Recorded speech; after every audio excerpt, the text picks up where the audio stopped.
বিছানায় প্রস্রাব করে ফেলার অপরাধে অমানবিক শাস্তি পেতে হয়েছে এই পঞ্চম শ্রেণীর ছাত্রীটিকে।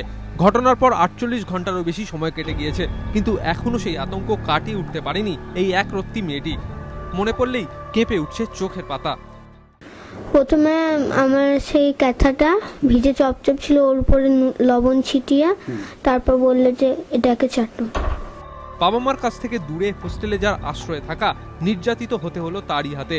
ঘটনার জেরে স্কুলই এখন আতঙ্ক হয়ে দাঁড়িয়েছে ছোট্ট মেয়েটির কাছে। না, যদি বাড়ি থেকে যাতায়াত করার অনুমতি দেয় তবে যাব, নয়তো আমি অন্য স্কুলে পড়বো।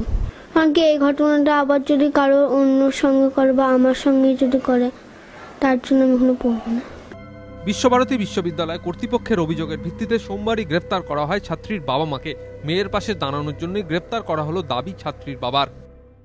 আমার অপরাধটা যদি এই হয়ে থাকে যে আমি আমার মেয়ের পাশে, মেয়ের বিপদে আমি মেয়ের পাশে দাঁড়িয়েছি, এটাই বোধহয় আমার অন্যায় হয়েছে এবং আমাকে এই কারণেই গ্রেফতার করা হয়েছে। কাঠগড়ায় বিশ্বভারতী, সমালোচনার ঝড় উঠছে সব মহল থেকে, কিন্তু সবকিছুর মধ্যেই চলছে আতঙ্ক কাটিয়ে স্বাভাবিক জীবনে ফেরার লড়াই, একটি ছোট্ট মেয়ের লড়াই।